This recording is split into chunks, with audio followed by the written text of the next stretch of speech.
The fluorescent lights of St. Mary's Hospital glowed dimly over the pediatric ward as David Carter carried his 3-year-old son, Mason, down the quiet corridor.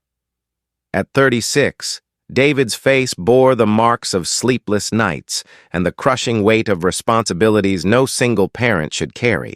Mason clung to him in his favorite Superman pajamas, the bright blue standing out against the sterile hospital walls. Despite the IV taped to his tiny arm, his eyes still sparkled with curiosity, eyes that made David's heart swell with love and ache with fear. "Daddy, are the doctors going to make me better?" Mason whispered. David adjusted his son carefully, mindful of the IV line. "Yes, buddy. The doctors here are very smart. They'll take good care of you." For 6 long months, David had been fighting a battle he never imagined, Mason's rare blood disorder.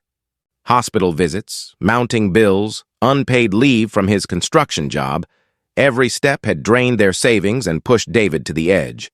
Tonight, a sudden spike in Mason's fever forced him into the ER once again. As they passed the hospital's administrative wing, David noticed a room full of executives in suits. Behind the glass, decisions about budgets and policies were being made, while families like his drowned in uncertainty.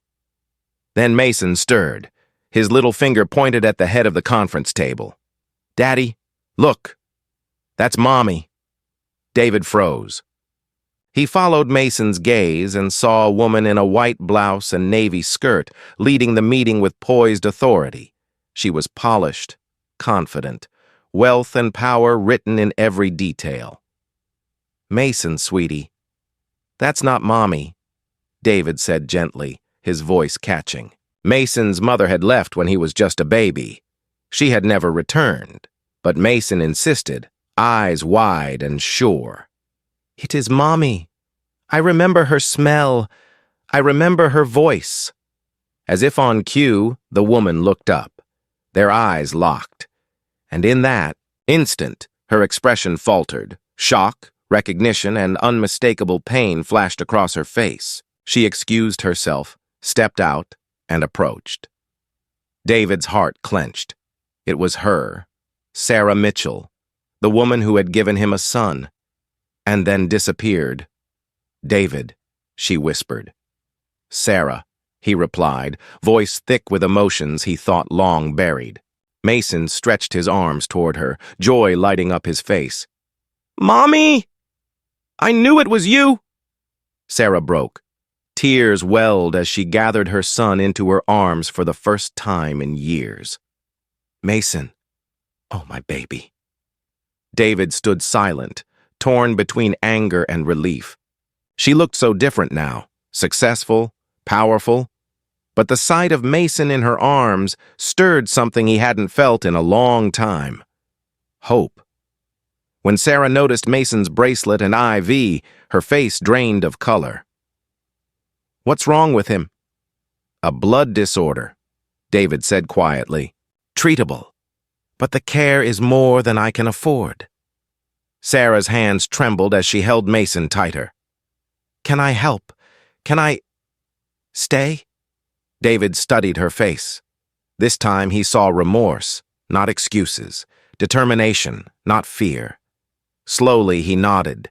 "Mason needs his mother, and I can't do this alone anymore." Weeks turned into months. Sarah poured her resources and influence into Mason's treatment, securing top specialists and funding not just for him, but for other struggling families as well.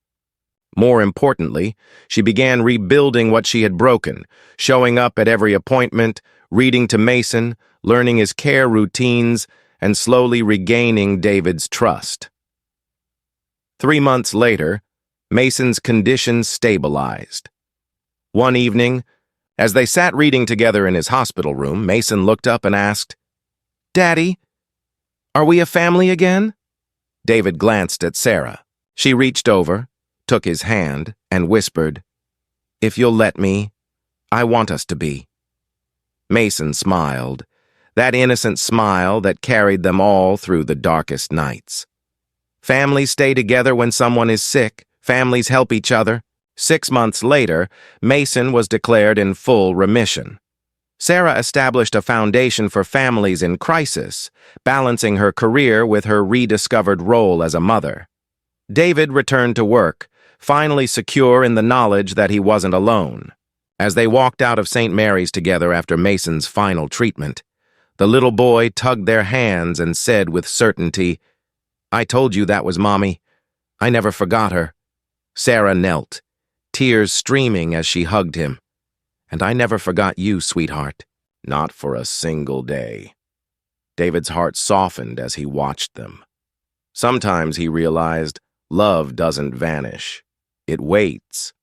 And sometimes it takes a child's unwavering faith to guide it back home.